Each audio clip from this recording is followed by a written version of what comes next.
Hello beautiful soul! Welcome back to my channel. This is my channel for Japan, Kapayan Gemini. This reading is for you. Timeless reading tayo ha. Sabihin ko, kailan mo ito mapanood o kailan siya mangyari sa buhay mo. At kuhanin din natin ang taong nakakonect sa'yo. Pagsabay na natin. Taong nakakonect sa'yo is maaring karelasyon mo, kapatid mo, magulang mo. Sino man siya. Taong na nakakonect. Anong nararamdaman mo kay Gemini? Tao na nakakonect kay Gemini? Ano ang nararamdaman mo kay Gemini?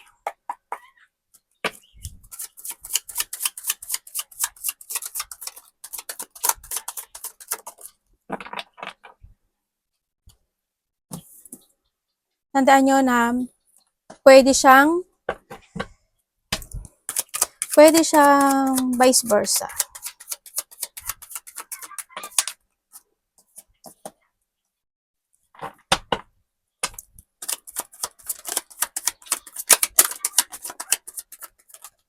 Ano ang nararamdaman mo kay Gemini?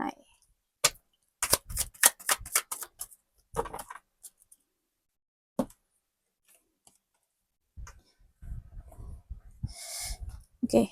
Nararamdaman niya sa'yo, sinasabi niya dito na nagkakaroon siyang struggle sa'yo no?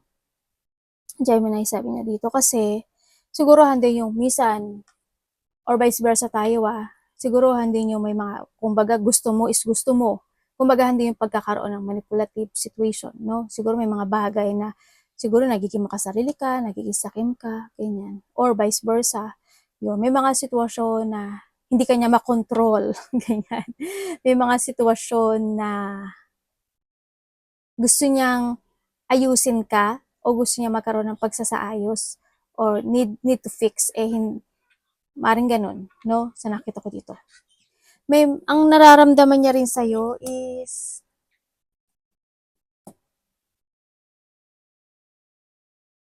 siguro andun yung pagiging abusado. Sa nakita ko dito. Siguro minsan abusado ka na. Ganyan. May mga ganun sitwasyon. Kumbaga hindi kanya makontrol. Hindi ko lang alam kung sinasabi niya na tamad ka. Kasi may nakikita rin akong tamad. Ganyan. Sa nakita ko dito. Meron din ako nakikita sa iyo na minsan is wala siyang interest sa mga hugot mo o sa mga gusto mo pero kinakailangan. Yung mga ganung sitwasyon. Yun. Kung kayo is in a relationship or hindi, yun ang nakita ko dito. Maaaring itong tao, kung kayo sa kahiwalay nitong tao na to, in a relationship, ganun din no? Ang nakikita ko rin dito na either relationship ka or hindi, or magkahiwalay na kayo, or nakasa relasyon kayo, may mga bagay na, may mga pangako na hindi matutupad. May mga pangakong hindi natutupad. Maaaring may mga nangangako, o may nangako na hindi natupad, or magkakaroon ng pangakuan na pwedeng hindi matupad. Kung kayo naman is single, kung single kayo, so nakita ko dito, is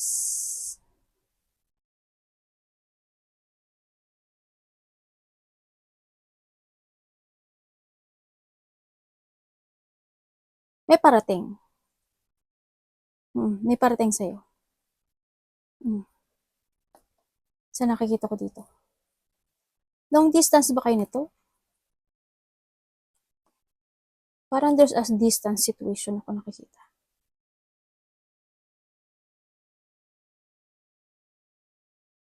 Tingnan natin ang parating sa'yo. Ay, namatay na naman yung iPad ko.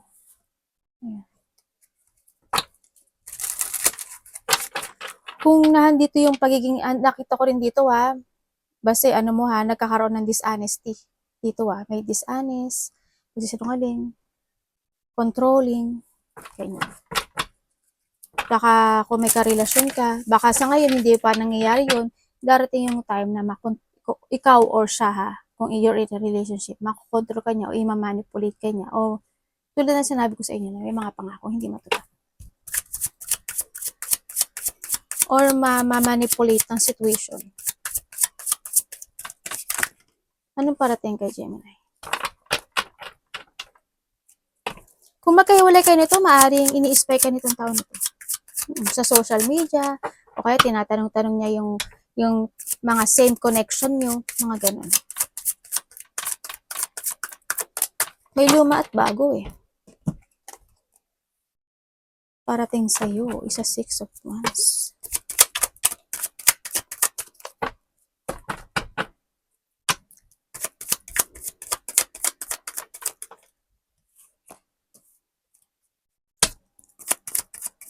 Parating sa'yo, excitement. Ang nakita ko sa'yo, may exciting situation. Ako na nakikita sa'yo. Siguro, hindi yung situation na patagal ka nagtiis at nagtimpi at this time, there's exciting situation na darating sa buhay mo. Kumbaga, parang doon ka sa uli, sa mabubuhayan kang muli in your situation. Yun, maaring may taong gusto ka, sa nakita ko dito, may bagong tao, no? At ang tagal mo naghintay and this time you achieve this situation. May mga achievement ako nakikita sa iyo. May mga new excitement, may mga successful. There's a victory and success situation, no? Actually ako dito. Mayroong tao dito or there's a recognition. Maaring may tao na mararecognize ka niya or may tao na they willing siyang suportahan ka at willing siyang magtimpi sa iyo. So, may ganun yun. Dito naman siya. Yun na nakikita ko dito. And then also, parating sa iyo, may mga plano eh. At ma-achieve mo yun. Parang there's a situation na either something adventures, or you will jump to your passion, or hindi yung pagbabalik ng confident mo, or meron kang isang new exciting plan, maaring iba sa inyo. Ako nakikita sa iyo na maaring nagsasucess or magsasucess, ganyan. So, nakita ko dito. May tao dito na parang you're doing something creativity this time. Either may susuportahan ka o may susuporta sa'yo. Parang may gagawin kang isang bagay sa buhay mo na ikasisiya mo.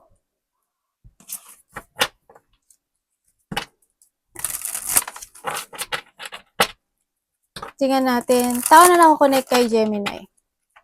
Anong intention mo kay Gemini?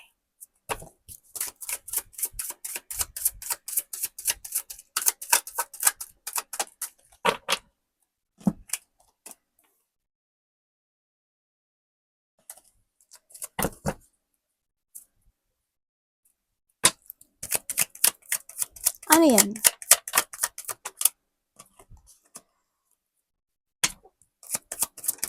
Tandaan nyo ha, timeless reading tayo at maaring ito is a vice versa.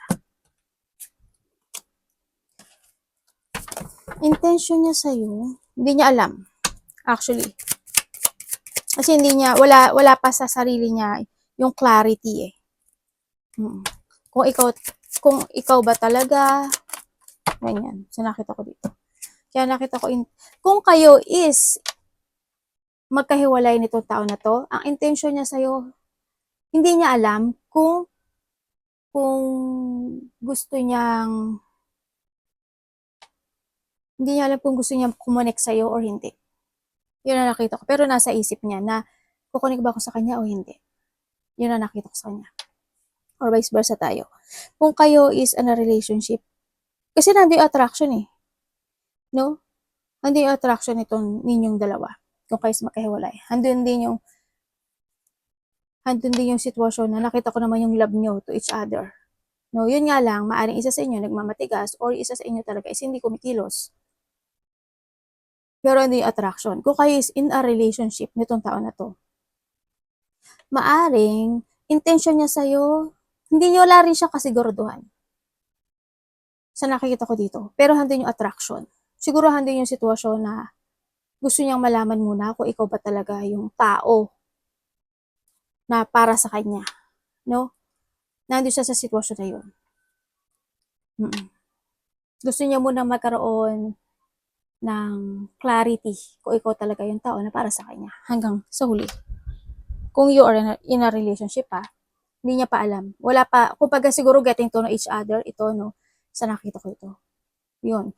Kung kayo single, Kung kayo single, may biglaan daw kayo makikilala na tao. At magkakaroon kayo ng bonding or magkakaroon siya ng attraction sa'yo. Pero kung sasabihin mo sa akin na love ka niya, siguro hindi pa sa ngayon na big love, hindi. Kasi ano pa to getting to know each other pa to, nakikita ko Kahit siya mismo, hindi rin siya makapag-desisyon kung ano talaga intention niya sa'yo Basta sinasabi niya, masaya siya. Yan yung nakikita ko sa kanya. Anong dapat iwasan ni Gemini?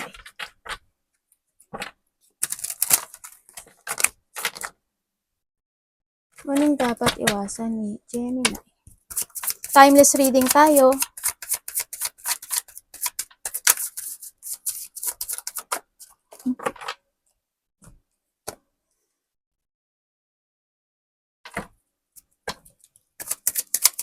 Dapat iwasan ni Gemini.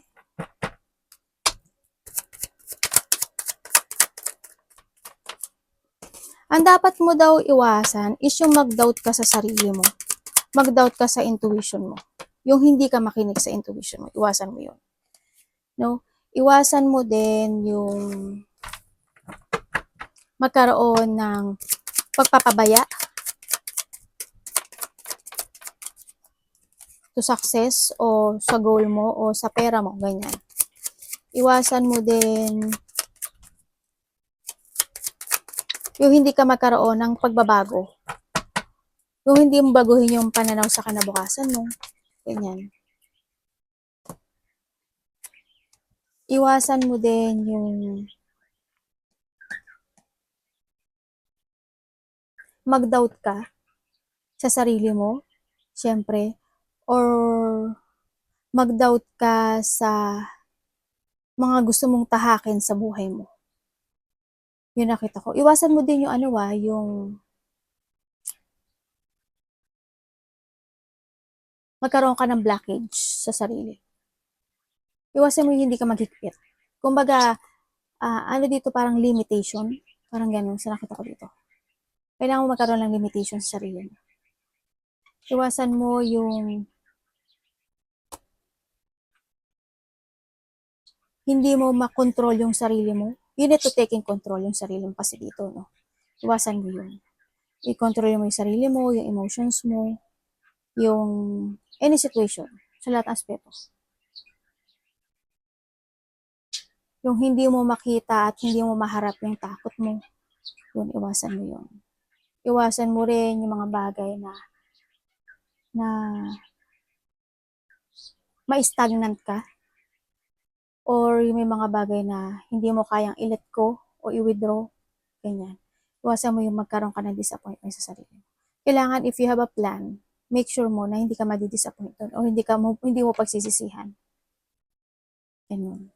Yung malak of plano ka, iwasan mo din yung malak of confidence ka. Alam ko naman na may confidence ka. No, sa nakatakita. Iwasan mo hindi ka mag-forward sa plano mo to growth and try to explore, syempre. Try to explore no, ng mga bagay-bagay o sitwasyon. Alam ko naman na mahilig ka mag-explore sa sarili mo.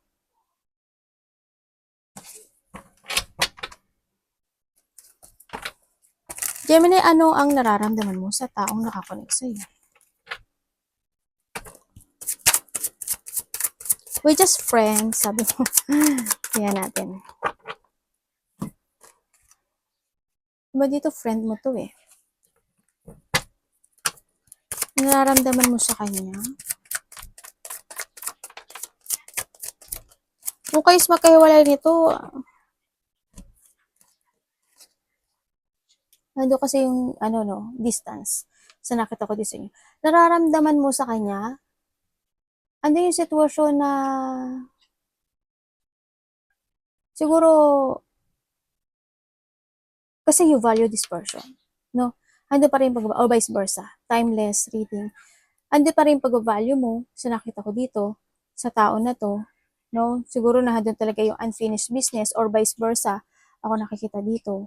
Andito, nararamdaman mo sa kanya, is depression ito no? Kumbaga, andin yung nawawalan ka na rin ng pag-asa o nawalan ka ng pag-asa na magkabalikan kayo. o magkaayos kayo muli nitong taon na to. Kumbaga, andun na lang yung sitwasyon na maaaring friend, kasi hindi mo rin alam, hindi mo rin kasi makita kung ano pa yung patutunguhan ng relasyon na to. Ganyan. Pero syempre, andun pa rin yung sitwasyon na umaasa ka pa rin. Nandun pa rin kasi yung manifestation or vice versa tayo ha, na umaasa ka pa rin na someday, ganyan. Kumbaga, wala pa yung kalinawagan. So, iba sa inyo, kung kayo is in a relationship. Kung kayo is in a relationship, nitong tao na to, may tao dito na disloyal. Maring ikaw disloyal ka sa kanya or maring siya disloyal sa sayo. Pero nakikita ko yung pagkakasundo yung dalawa. Pero ikaw lang makakapag-unlock nun. Maaring kayo is, sabi ko nga sa inyo, is getting together, getting to know each other kayo, maaring handin kayo sa situation na hindi niyo pa rin alam kung hanggang saan ang patutunguhan yung dalawa. No? Kung kayo ba talaga, kung yung friend na to, o yung support, o yung, kasi friend pa yung nakikita ko sa inyo eh, is mangyayari ba in a big na kayo na talaga forever, mga ganun. Sa nakikita ko dito. Maaring iba sa inyo is a long distance, no? O kaya magkahiwalay kayo. Ganun. Kung siya na ba, nandun sa sitwasyon na yun eh. Kung single ka, enjoy mo lang daw muna yung sarili mo. Enjoy mo muna yung sarili mo sa meron ka ngayon. Sa mga kaibigan mo, sa magulang mo, sa mga taong nagpapahalaga at nagmamahal sa'yo. Pero nasa sa'yo yun kung gusto mo pumasok sa relasyon. Any opportunity pa kay Gemini. Anak, parang basa na naman yung balikat ko ah. Teka lang ha. Ayusin ko lang. Patingin. Mo, tamo, meron nga.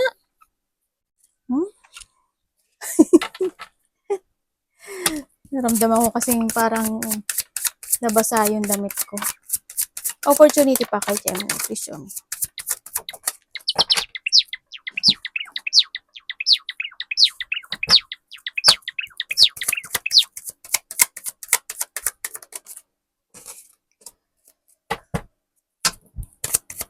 Magkakaroon ng pag-uusap or union ito. Sa nakita ko dito. Maaring family o karelasyon. Magkakaroon ng ganun. May ganun ako nakita. And also, or may makipag-usap sa'yo, family mo. Or lalaki. Opportunity din is mayroong mga pagpaplano. May maplanuhin ka.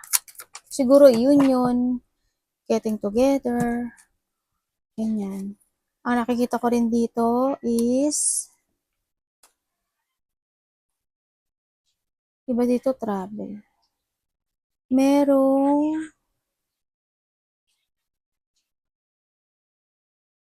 may i-end ka na sa buhay mo, no? May mag-i-end sa buhay mo. May ilelet ko ka ata, or may i-end ka na sa buhay mo. Magkakaroon, may ilelet ko ka, or may mga unexpected change happen sa buhay mo. May mga unexpected plan, o kaya, may mga ganun.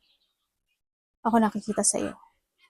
O may mga pagbabago ng desisyon. No, magkakaroon sa'yo ng transformation sa iba sa inyo. May mga ilelet ko ka maari sa iba, or may mga ending situation sa buhay mo. Para maiko-close ka na isang door into your life, or magtatapos sa buhay mo.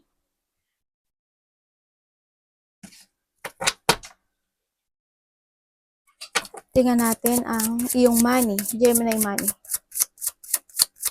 Na-hatching ako ha. Teka lang. Sorry. May mga unexpected blow of emotions sa iba ha. Lungkot, depression, separation, trauma, emotional pain, mga disappointment sa iba, o kaya intense, mga conflict, ganyan. Malaki man o maliit yan. When it comes sa money mo, ang nakikita ko dito, hindi ka organized. Hindi ko nakikita yung pag-organize. Pero you're focused.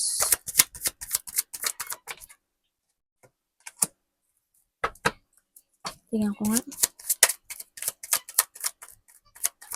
Stagnant yung pera mo eh. Yun yung nakita ko. Pero, na-achieve mo yung gusto mo. Stagnant yung pera mo, pero kontento ka kung ano yung meron ka sa ngayon. Yun nga lang, may mga hindi mo aasahan na pwede mong pagkagastusan. Ganyan. May mga unexpected o may mga shocking situation, maring ganyan, na, ay, ito na lang pala yung pera ko. Ay, asan na lang, parang may mga ganun situation, unexpected, na magaganap o mangyari when it comes to your money. Bigla, siguro may mga parties, event, fun, enjoy, getting together, ganyan. May mga ganun siguro, may mga coming home, ganyan, may mga sitwasyon na pagkakagastusan mo talaga. Yun na nakikita ko sa'yo. Stagnant pa siya sa ngayon, pero you are focusing naman. Minsan patient ka, pero may mga nag-patient ka, pero may mga hindi ka aasahan na isang sitwasyon na pwede mong pagkagastusan. Yun nakita ko. Arigato namaste, God bless.